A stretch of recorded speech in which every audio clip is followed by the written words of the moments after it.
डायन सहेलियां।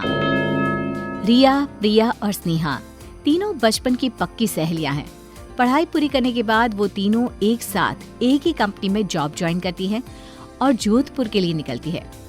शहर में नए होने के कारण उन्हें घर मिलने में मुश्किल हो जाती है। यार, कितने दिनों तक होटल में रहकर दुगना पैसा देंगे? अब कहीं भी घर मिले ना तो चुपचाप से ले लेना, ज्यादा ड्रामा मत करना तुम दोनों। ऐसे भी हम लोगों को यहाँ कोई नहीं जानता है। अरे वो तो ठीक है, लेकिन मिले तब ना यार। हम लोगों को कौन सा मजा आ रहा है इस तरह होटल में पैसे वेस्ट करने में।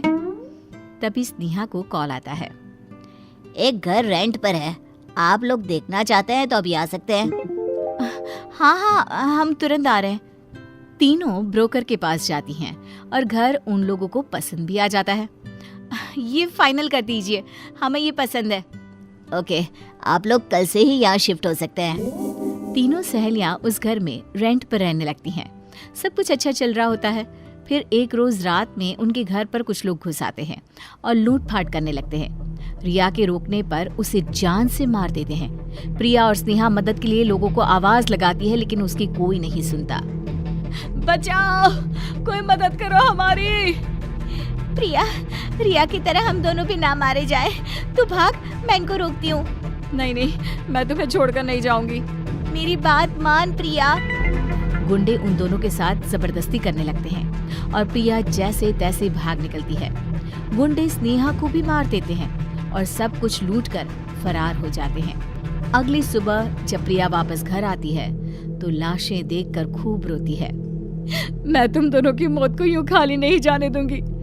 इन दरिंदे इंसानों को यूं मैं नहीं छोड़ूंगी।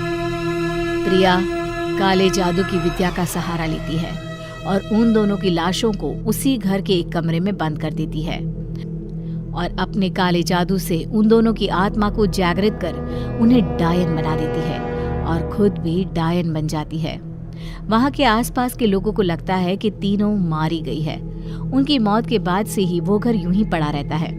कोई भी आदमी उस घर को ना रेंट पर लेता, ना वहां कोई भटकता। रात को उस घर से चीखने की आवाजें सुनाई देती और लोगों को समझ में आता कि वो तीनों डायन बनकर इस घर को अपने कब्जे में कर चुकी है। उस घर का मालिक भी घर में घुसने से डरने लगता है। अरे किस घड़ी में मैंने उन तीनों को ये घर रेंट पर दे दिया था। इतने दिनों से यहाँ साफ सफाई भी नहीं हुई।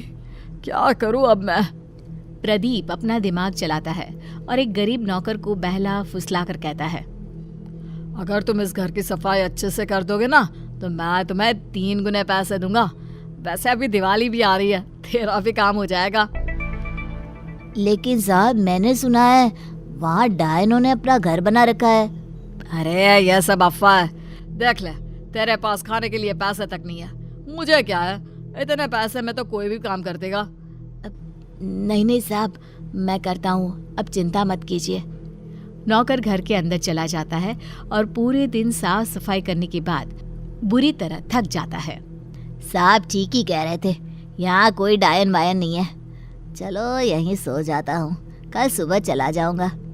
नौकर उसी घर में सो जाता है और आधी रात होते ही उसे चीखने और चिल्लाने की आवाजें आने लगती है। बचाओ! इधर से हमें बचाओ! बचाओ! नौकर उठता है और इधर उधर देखने लगता है, लेकिन उसे कुछ दिखाई नहीं देता। फिर एक बंद कमरे में उसकी नजर पड़ती है। ये हमारा वहम होगा। इतना सुन लिबा है इस घरवा के बारे में कि हमरे कान बजने लगे हैं। अरे यार, ये कमरा तो हम साफ ही नहीं किए। अच्छा अभी कर ले बता, नहीं तो साहब को मौका मिल जाएगा पैसवा काटने का। नौकर उस अजीब से बंद कमरे को जैसे ही खोलता है, उसके पैर से कुछ टकराता है। वो नीचे देखता है तो भयानक बड़े मुंह वाली डायन रेंगते हुए उसकी ओर आ रही है। डायन को देखकर उसके चेहरे का रंग उड़ जाता है। डर से वो दीवार की ओर लग जाता है। जैसे ही वो ऊपर देखता है, एक डायन ऊपर से उसकी ओर उछलती है और एक उसके पीछे से। तीनों मिलकर उसे दबोच लेते हैं और उसकी मौत हो जाती है। इस हादसे के बाद ये घर बिकना और भी मुश्किल हो जाता है। फिर एक रोज मोहन एक सस्ते और अच्छे घर की तलाश में रहता है और प्रदीप उसे ये घर पानी के भाव ऑफर करता है। क्या हुआ यार, इतना सस्ता और अच्छा घर यहाँ तो मिल पाना मुश्किल है। अरे यार, यहाँ डायनों का कब्जा है। मैंने कुछ लोगों को बातें करते सुना है। अगर कुछ हुआ तो हम क्या करेंगे? अरे यार, ये सब घर ना बिकने देने के बहाने हैं। तुम ले रहे हो या फिर मैं ले लूं? मोहन घर खरीद लेता है और अपने पूरे परिवार के साथ घर में रहने लगता है। कुछ दिन बीत जाते हैं, सब कुछ ठीक चल रहा होता है। मैं बेकार में ही टेंशन ले रहा था, सब कुछ तो सही है। उसी रात मोहन का भतीजा खेलते खेलते उस बंद कमरे को खोल देता है। उस कमरे में बहुत अंधेरा होने के कारण वो रोने लगता है और जैसे ही उसकी माँ उसकी आवाज़ सुनकर उस कमरे में जाती है, कमरा खुद ब खुद बंद हो जाता है और तीनों डायन जोर जोर से हंसने लगती है और उन दोनों को मार देती है।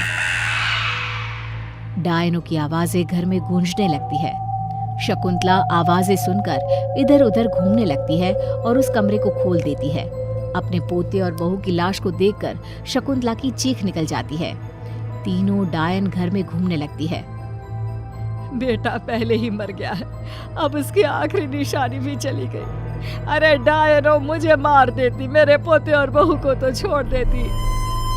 एक एक कर सब मरेंगे, तेरा नंबर भी जल्दी आएगा। क्या हुआ माँ, ये सब कैसे हो गया? शकुंतला बेहोश हो जाती है और मोहन अपनी भाभी और भतीजे का अंतिम संस्कार करता है।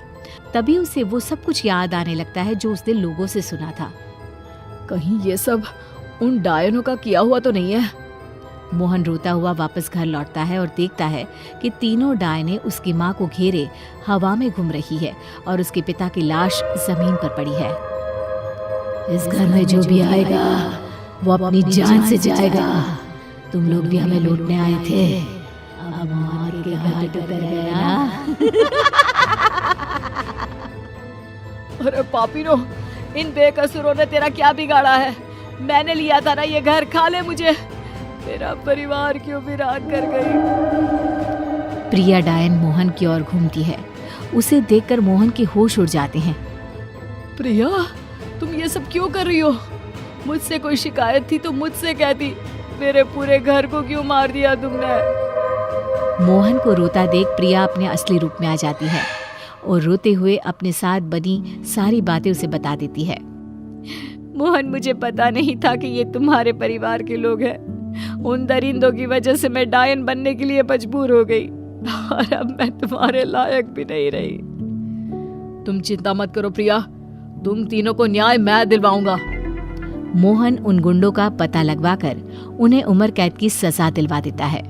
रिया और स्नेहा की लाशों को जलाकर उन्हें इस दुनिया से मुक्ति दिला देता है और प्रिया से काला जादू छोड़कर उसे पहले की तरह आम लड़की बनने को कहता है। बाद में दोनों शादी करके खुशी खुशी उसी घर में रहने लगते हैं।